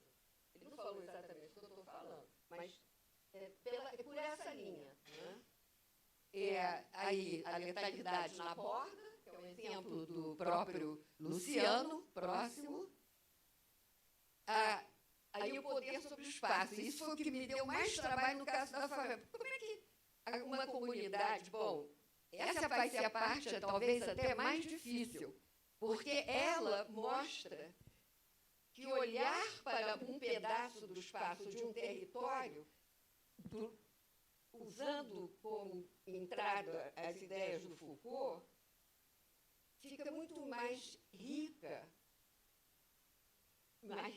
o seu vocabulário, porque você tem que trazer elementos que não estavam no seu raciocínio inicial. Então, o nosso trabalho como geógrafo é traduzir para o espaço ou para o território nossos conceitos, mas também os conceitos de outras disciplinas que nós devemos usar para entender o território e o espaço. Quer dizer, não sei se eu fiquei sendo clara a respeito disso. Quer dizer, você tem que fazer esses movimentos delicados, sempre sujeitos a erro, é óbvio, mas devemos fazer esse esforço, não é? Então, eu quero agradecer a vocês, quero parabenizar os dois juntinhos aqui, Juliana e Ício, que na minha época, na minha geração, organizar um congresso era todo mundo histérico, e vocês não fizeram nada disso, tiveram uma equipe excelente para fazer as ideias aí, propor, embora quando eu tenho olhado a emenda daqui, dessa mesa, meu Deus do céu, o que eu vou fazer? Não sabia o que eu ia fazer. Mas aí resolvi aproveitar o que eu tinha e o que eu estava fazendo, para ver se o recado passava. Tem que ter situações concretas, a meu ver. E você pode até abstrair, fazer abstrações, tudo é importante, principalmente se você olhar do ponto de vista da ciência social. Mas não é suficiente. E até porque não tem mais ninguém com autoridade, né? Ninguém. Né? Alguém que você diz assim, não, ele é um maluco, mas todo mundo ouve o maluco. Então, você vê que não dá mais para pensar como a gente pensava. Vai ter que ter um esforço para pensar diferente. Muito obrigada.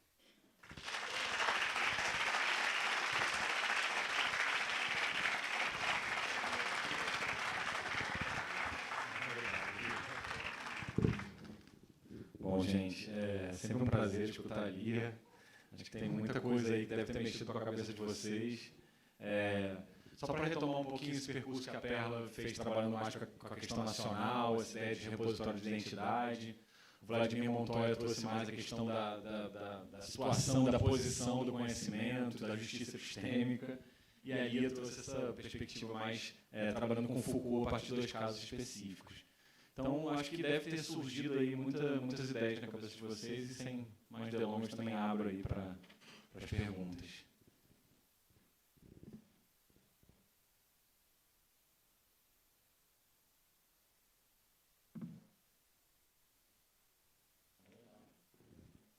Tem uma ali, ó, já. 2. Vamos lá, daqui a pouco a gente faz umas questões aqui também. Como é que é? Vem aqui na frente? Então, vem aqui você primeiro.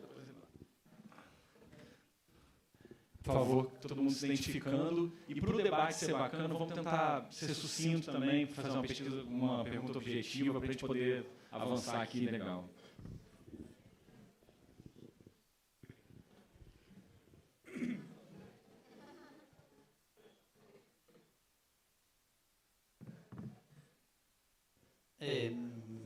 Bueno,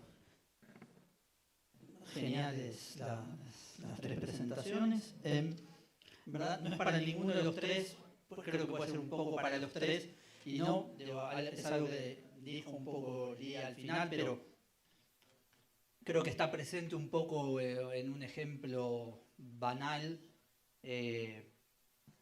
argentino, donde, bueno, mientras estamos sufriendo recortes en ciencia y técnica, es el mismo ex Ministerio de Ciencia y Técnica, ahora Secretaría de Ciencia y Técnica, que gastó un par de millones de pesos en contratar una gurú espiritual o alguna cosa ridícula así. La pregunta que viene un poco asociada tiene que ver justamente con qué pasa, o sea, no en sí quién es el enemigo, pero en sí estas nuevas formas que va adquiriendo este neoliberalismo posmoderno de transformar el capitalismo, digo, incluso cuestionando algunos pilares, llamémosle, tradicionales del capitalismo más liberal, digamos, tanto del liberalismo político como del liberalismo económico, no nos fuerzan justamente a quienes no estamos llevando adelante esa política, a tomar justamente una defensiva de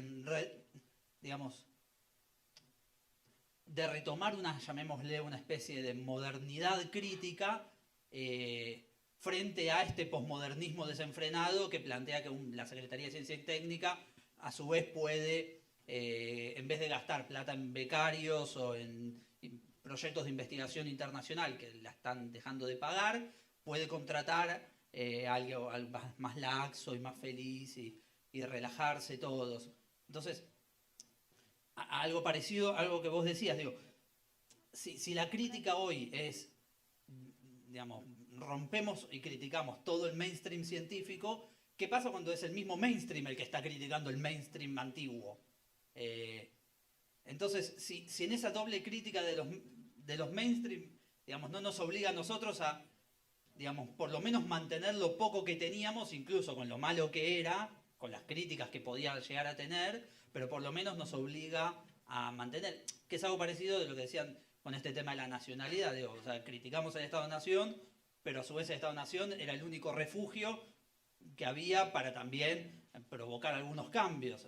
Entonces, si en algún punto, digo, pregunto cuál es, no a ustedes por una respuesta específica, pero digo, lo que hay una pregunta es si no hay una falta tal vez de imaginación, que es una imaginación geopolítica también de, llamémosle, los posmodernos críticos, digamos, o sea, de si puede existir esa mezcla entre posmodernidad y crítica sin que sea la crítica tradicional del siglo XX al capitalismo más estructuralista, y por dónde puede llegar a ir, digo, porque si no, digamos, parece como que estamos obligados todo el tiempo a defendernos retrocediendo, en vez de suponiendo que la analogía de ir para adelante para atrás sea válida también.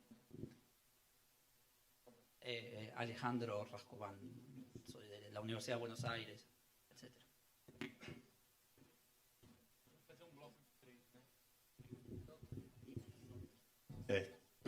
Boa tarde, meu nome é Hugo, eu sou mestrando em Geografia lá em Pernambuco, no Recife, na UFPE. O meu vai ser mais uma colocação do que uma pergunta, trazendo, acho que essa questão toda da geopolítica, do conhecimento do poder, para uma escala mais próxima a gente, né, dentro da universidade. Eu estou fazendo uma pesquisa que busca trabalhar com as epistemologias do Sul, né, com uma pesquisa participativa, e eu encontrei uma série de engessamentos dentro do meu programa de pós-graduação, que eu imagino que estão lá também aí afora. E aí eu queria fazer um apelo também aos professores que estão aqui, porque se a gente discute tudo isso, né, da necessidade de um conhecimento mais participativo, mais contextualizado e tal, a gente precisa também mudar as estruturas que vão tentar acolher esses novos tipos, essas novas metodologias. Então, por exemplo, eu construo uma metodologia onde a minha problemática, digamos assim, a hipótese, ela foi elaborada durante o processo da pesquisa, junto com os associados que fazem parte da pesquisa comigo. Mas para entrar no programa de pós-graduação, eu tive que inventar uma problemática de pesquisa, porque existe um engessamento na universidade, existe um engessamento nos programas de pós-graduação, que reproduzem essa lógica que a gente critica, né? Essa lógica europeia, essa lógica da ciência de cima para baixo, etc, etc, etc. Então, se a gente precisa mudar a forma de construir conhecimento, a gente também precisa mudar as estruturas onde esse conhecimento é construído. Isso é fundamental. Outra questão também, e aí trazendo de novo essa geopolítica, essa construção de conhecimento para a nossa escala, eu fiz um pequeno levantamento muito rápido, assim, olhando o próprio programa do evento, né? E aí talvez isso me toque um pouco mais, porque justamente eu sou de Recife, Nordeste. E aí eu fiz um pequeno levantamento assim, de algumas coisas. Primeiro, eu não vi nenhum negro nem negra em nenhuma mesa, em nenhum momento de oficina, nada disso. Segundo, eu fiz também, contei lá, quantas vezes foram representados homens, quantas vezes foram representadas mulheres, tanto nas mesas quanto nas oficinas, foram 6 vezes mulheres, 22 vezes homens. E se a gente dividir o país no meio, norte e sul, apenas, vamos supor, foram 15 representações do sul, uma representação do norte, né? Aí eu ainda pensei, não, pode ser que seja porque estamos em momentos de crise, né? Sei lá, é mais caro trazer gente de mais longe. Mas tiveram 12 representações de fora do Brasil. Então, como é que a gente está aqui trazendo uma mesa desse tamanho, uma importância desse tamanho e uma representatividade tão pequena em todos os sentidos, assim, tanto das mulheres, dos negros, e da gente do Nordeste, do Norte do país, do resto do país. Então, acho que trazer também essa questão um pouco mais para perto da gente, para dentro dos programas de pós-graduação, para dentro dos nossos congressos, porque se a gente constrói conhecimento aí, é a partir dessa estrutura que a gente tem que começar a mudança, né? Obrigado.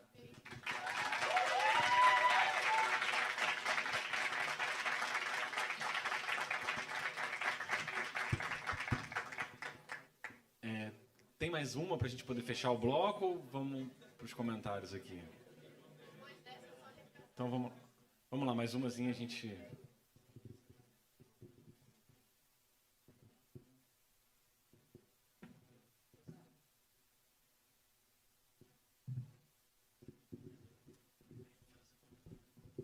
Boa tarde, meu nome é Rodrigo, eu sou estudante da UERJ.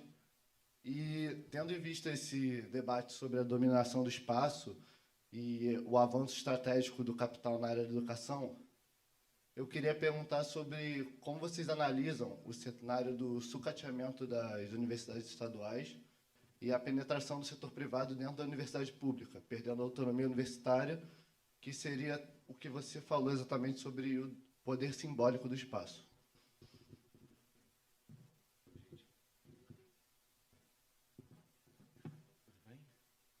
Quem quer começar? Eu não entendi a pergunta. Quer passar? Passa ali, cuidado aí.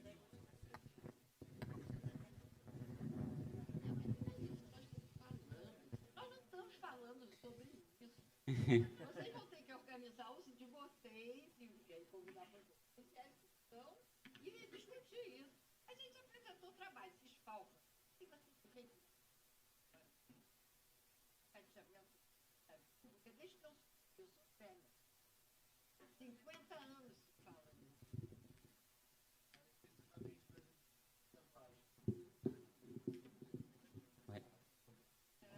Voy a tratar de articular los comentarios de Alejandro, de quien habló de segundo, porque tienen en realidad mucho que ver. Yo no me preocuparía si hay que ir adelante, atrás, cómo es, pero volver críticamente sobre los pensamientos críticos sí que es importante. Y lo que yo quise plantear, que tal vez el tiempo también queda corto al final, es que en la ciencia social latinoamericana, incluyendo la geografía como una de sus ciencias, hay también una resistencia epistémica a esa ciencia mainstream, a esa ciencia que se jugó definitivamente por el capitalismo cognitivo. Es decir, el capitalismo cognitivo tiene una fuerza muy indudable, pero a pesar de eso nosotros mantenemos otras formas de producir conocimiento, participativo, creativo, comprometido con la gente, donde esos otros conocimientos subalternos han empezado a modificar nuestras metodologías, han empezado también a modificar nuestras hablas, los movimientos sociales han empezado a modificarnos a nosotros mismos en nuestras formas de hacer ciencia. Y eso ya es una manifestación de que el triunfo del capitalismo cognitivo todavía tiene que esperar, o por lo menos en eso queremos seguir creyendo. Y manifestaciones de eso a nivel epistemológico son muchas, pero por lo menos les propongo que exploren las siguientes. La vertiente del pluralismo epistemológico, propuesta desde Bolivia, interesante, importante que la busquen, que le sigan la pista. La ciencia mestiza, propuesta desde la CIESPAL en Ecuador, es otra vertiente importante. La investigación acción participativa en Colombia, importante que la sigan. Nosotros estamos hablando de una ciencia social lugarizada, importante también de reconocer la relación de la producción y la situacionalidad del conocimiento. Y hay otra idea muy clave que la propone Falsborda cuando dice lo siguiente: parece teóricamente viable una ciencia del pueblo como un proceso endógeno, quizás como un elemento de equilibrio de ciertas tendencias destructivas de la ciencia dominante, una ciencia popular, en la cual el conocimiento adquirido y sistematizado con el necesario rigor sirva a los intereses de las clases explotadas. Con eso, lo que quiero decirles es que no únicamente los mecanismos de acreditación y circulación de mainstream están siendo reconocidos y validados en todas nuestras academias, en todas nuestras instituciones. Es interesante, por ejemplo, cómo desde Argentina, la Fernanda Beigel ha propuesto otros mecanismos de acreditación, o el mismo Claxo ha puesto en entredicho o ha puesto sobre la mesa que nos podemos evaluar y nos podemos acreditar y nos podemos reconocer desde otras maneras y desde otros indicadores. Ahí hay tendencias que nos muestran que también nos podemos desmarcar y podemos empezar a proponer. No se trata de que nosotros vayamos a demeritar la calidad de lo que hacemos. Lo importante es cuáles son los parámetros que le vamos a poner a esa calidad. Y por eso les decía en la charla, tenemos que hacer que no sea únicamente desde donde se dice lo que importe, sino que lo que se dice vuelva a ser importante. Y a ese respecto, las universidades interculturales en México, por ejemplo, nos están dando una ruta muy importante. Nos están mostrando una ruta que vale la pena explorar. Y para finalizar, en mi universidad hay un ejemplo también muy interesante. Nosotros tenemos una licenciatura en Pedagogía de la Madre Tierra, una licenciatura que vuelve sobre el valor de los conocimientos en los lugares, de los conocimientos de la naturaleza, de los conocimientos con los pueblos tradicionales, en diálogo y en interacción con el conocimiento universitario. Esa pedagogía, no crean que tuvo pocas dificultades para que fuera aceptada dentro de una universidad formal, pero lo logró. Y esos caminos nos empiezan a mostrar que verdaderamente también hay otras posibilidades de articulación, otras posibilidades de reconocimiento de los saberes técnicos y los saberes populares, originarios y demás, de los saberes en resistencia. A eso es a lo que me refiero con una lucha epistémica que está visible, que es visible en Latinoamérica, que es visible en la búsqueda de también el reconocimiento de esos saberes que fueron declarados subalternos y que en últimas hoy algunos movimientos sociales ya no únicamente están hablando de reconózcanos el territorio, ¿no? Sino reconozcan lo que decimos, reconozcan lo que somos, reconozcan nuestras maneras de contar, nuestras maneras de hablar, nuestras historias. Su historia no es nuestra historia, nuestras memorias son diferentes y eso es de una manera de decir nuestros conocimientos son válidos, solo que tienen otras formas de articularse.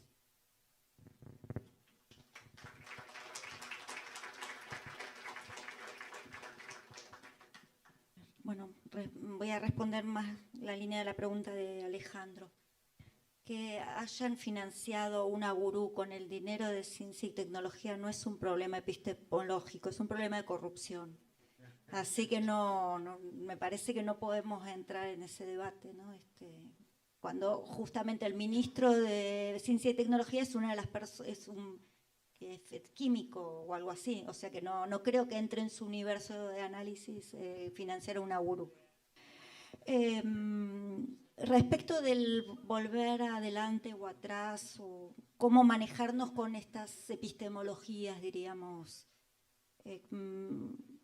creo que lo rico es conocer las distintas epistemologías y conforme la coyuntura, el momento de la vida, o sea, me imagino que Vladimir, como yo, hemos pasado por muchas vertientes. Yo empecé en el marxismo, pasé del cuantitativismo al marxismo, diríamos, y luego empecé más con estas líneas más culturales, postestructuralistas, pero siento que nunca tampoco dejé el marxismo en algunas reflexiones o formas de entender las cuestiones. Entonces me parece que lo rico es esto. Entonces todo el pensamiento más creo que está bueno traer también las tradiciones que tenemos de las enunciaciones locales, diríamos, para también pensar esto. O sea, desde acá también se pensó el marxismo, diríamos.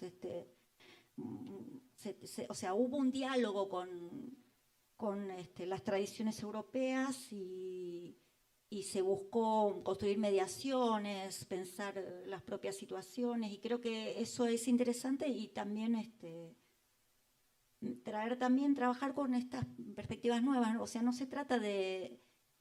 O sea, me parece que lo más interesante es reconocer las tradiciones, reconocer qué nos ayuda a pensar el hoy, qué instrumentos epistemológicos nos pueden ayudar a pensar un mundo más inclusivo. En ese sentido me parece que tenemos que pensar lo teórico epistemológico. Alguma coisa. O rapaz do Pernambuco, onde ele está? Não é de Pernambuco? Fez a primeira. Oi, olha, deixa eu te dizer, eu no meu caso, estou interessada não só no território, mas no poder, como nós antes estávamos discutindo aqui, né? Um poder epistêmico, o poder nacional, o poder social e tal. Duas coisas me parece que você tem que prestar atenção. Uma é que a situação de inferioridade que você sente por ser do Nordeste, se é isso, se eu entendi, é isso que você está dizendo? Não. Não representado, portanto, não existente. Não, a falta... Isso. Então, falta de representatividade você não ouve. A pessoa não tem concretude em nada do que ela fala, porque ela não está sendo representada. Você fala, olha só, o negócio é o seguinte, falar é importante, mas não leva muito longe.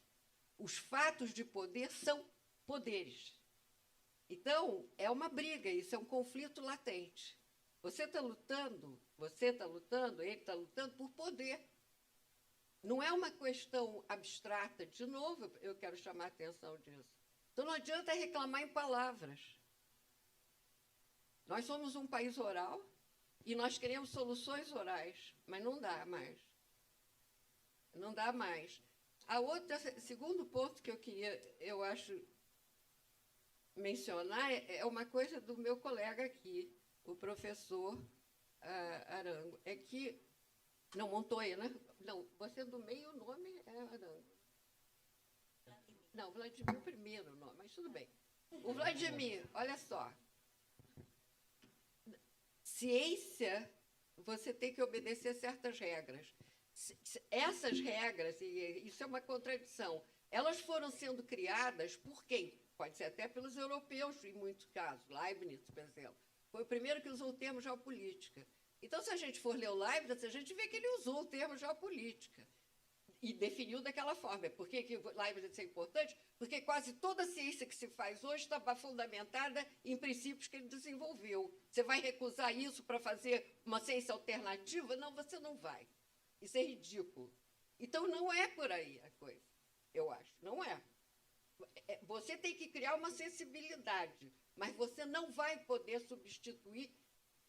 Você o que tem que fazer é trabalhar, que se você quiser substituir, vai ser um processo isso. Não é Nescafé. Não é Nescafé. Poder nunca é Nescafé. É uma luta isso, é um conflito que a gente tem que aceitar. Que é assim.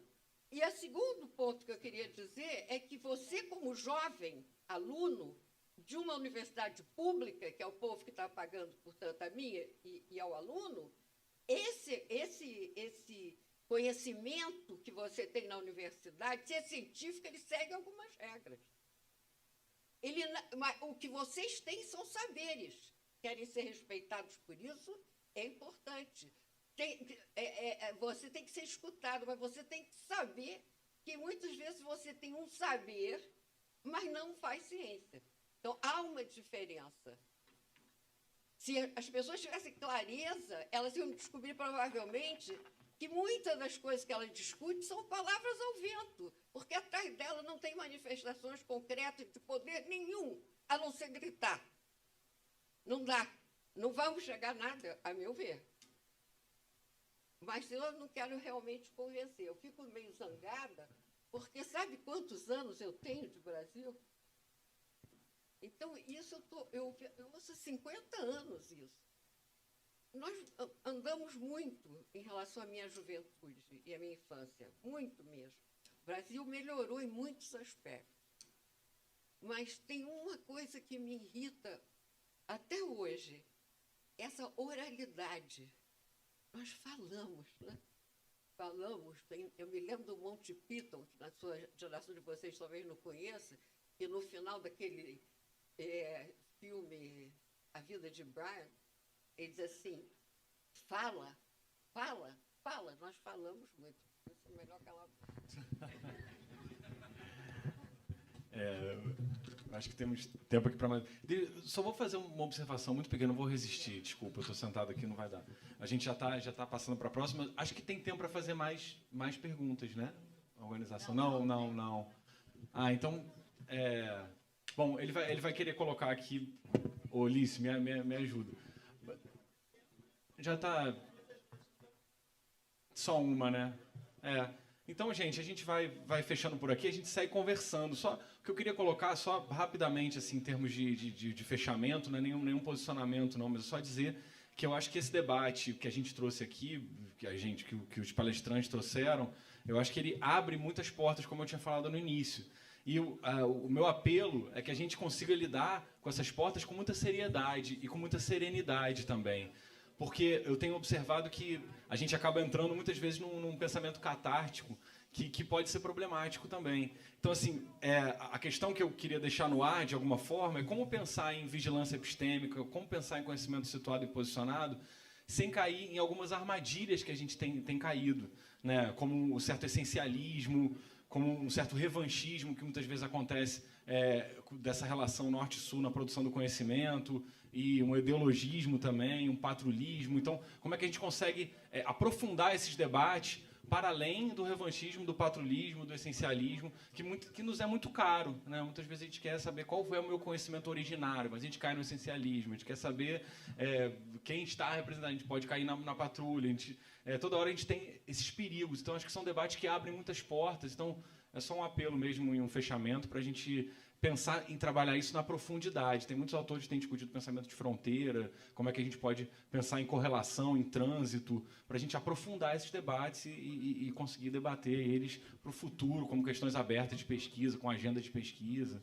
Então, era mais um apelo. Infelizmente, a gente vai ter que fechar a mesa porque a organização pediu, mas a gente continua conversando lá fora, aqui. Eu acho que o diálogo ele segue daqui para frente. Te peço desculpa. Obrigado, gente.